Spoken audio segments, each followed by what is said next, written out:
Believe in your self. നമ്മളിൽ തന്നെ വിശ്വസിക്കുക എന്നുള്ള ഒരു സെൽഫ് മോട്ടിവേഷൻ്റെ ഒരു കാര്യമാണ് ഇവിടെ പറയുന്നത്. നമുക്ക് എല്ലാവർക്കും അറിയുന്ന കാര്യം തന്നെയാണ്. ശരിക്കും നമ്മളൊക്കെ ജീവിതത്തിൽ എപ്പോഴെങ്കിലും ഒരു സമയം വന്നിട്ടുണ്ടാകാം, എനിക്ക് ഇനി പറ്റില്ല, എന്നെ കൊണ്ട് ഇത് സാധിക്കില്ല എന്ന് നമുക്ക് ശരിക്കും തീർത്തും നമ്മൾ ആ ഒരു ശ്രമം ഉപേക്ഷിക്കുന്ന ഒരു സമയം വന്നിട്ടുണ്ടാകാം. ആ ഒരു സമയത്ത് ഒരുപക്ഷെ നമ്മൾ സ്വന്തമായിട്ട് നമ്മളെ മോട്ടിവേറ്റ് ചെയ്തിട്ടുണ്ടാകാം. അല്ലെങ്കിൽ നമ്മുടെ വളരെ വേണ്ടപ്പെട്ട ഒരു വ്യക്തി, ഒരു സുഹൃത്തോ അല്ലെങ്കിൽ കുടുംബാംഗമോ ആരെങ്കിലും നമ്മളെ ഒരുപക്ഷെ സഹായിച്ചിട്ടുണ്ടാകാം.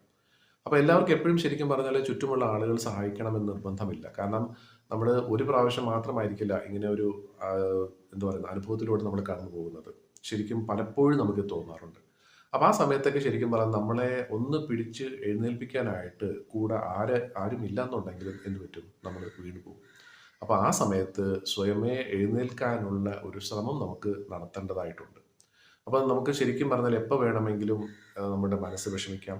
ആ ഒരു അവസ്ഥയിൽ നിന്നും ഒന്ന് എഴുന്നേൽക്കാനായിട്ട് എന്തൊക്കെയാണ് നമുക്ക് ചെയ്യാൻ പറ്റുക, അത് നമുക്കെന്നെ ചിന്തിച്ച് കൂട്ടാവുന്നതാണ്.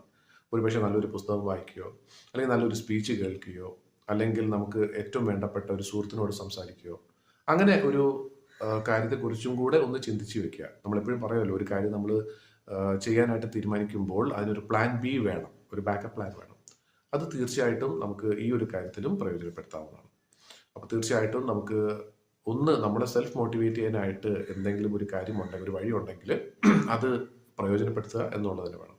പിന്നെ ഇതിനേക്കാളും ഏറ്റവും ഉപരിയായിട്ട് ഏറ്റവും പ്രധാനപ്പെട്ട ഒരു കാര്യം എന്താണെന്ന് വെച്ചാൽ നമ്മളിൽ തന്നെ നമ്മൾ വിശ്വസിക്കുക എന്നുള്ളതാണ്. നമുക്ക് തീർച്ചയായിട്ടും തിരിച്ചു വരാൻ സാധിക്കും. കാരണം എത്ര മഹാനായിട്ടുള്ള ഒരാളുടെ ഒരു സ്പീച്ച് കേട്ടാലും അയാളുടെ ഒരു പുസ്തകം വായിച്ചാലും നമുക്ക് ആ ഒരു മോട്ടിവേഷൻ തോന്നണം എന്നില്ല. അത് തോന്നണം എന്നുണ്ടെങ്കിൽ തീർച്ചയായിട്ടും നമുക്ക് ഉള്ളിൽ നിന്നും ഒരു ഫീലിംഗ് ഉണ്ടാവണം. തീർച്ചയായിട്ടും എനിക്കും ഇത് സാധിക്കും, ചെയ്തെടുക്കാൻ സാധിക്കും, എനിക്ക് ഒരുപാട് കഴിവുണ്ട് എന്നുള്ള ഒരു വിശ്വാസം. അത് അഹങ്കാരം ആയിട്ട് ഒരിക്കലും കാണേണ്ട ആവശ്യമില്ല. തീർച്ചയായിട്ടും നമ്മൾ ചെയ്യുകയാണെന്നുണ്ടെങ്കിൽ അതൊരു സെൽഫ് മോട്ടിവേഷൻ ആയിട്ട് നമുക്ക് കാണാൻ പറ്റും. ഇതിന് നല്ലൊരു എക്സാമ്പിൾ പറയുന്നത് വെച്ചാൽ, നമ്മളൊക്കെ ഈ ഭൂമിയിൽ ജനിച്ചപ്പോൾ ഒന്നുമില്ലാതെയാണ് നമ്മൾ ജനിച്ചിട്ടുള്ളത്. അവിടെ നിന്നും നമ്മൾ ഇവിടം വരെ എത്തിയിട്ടുണ്ടെങ്കിൽ തീർച്ചയായിട്ടും ഇനി മുന്നോട്ടുള്ള വഴിയിലും എന്തെങ്കിലുമൊക്കെ തടസ്സങ്ങൾ ഉണ്ടായാലും എനിക്ക് തീർച്ചയായിട്ടും എൻ്റെ സ്വതസിദ്ധമായിട്ടുള്ള ഒരു കഴിവ് കൊണ്ട് എനിക്ക് അതിനെ തരണം ചെയ്യാനായിട്ട് സാധിക്കും എന്നുള്ള ഒരു വിശ്വാസം.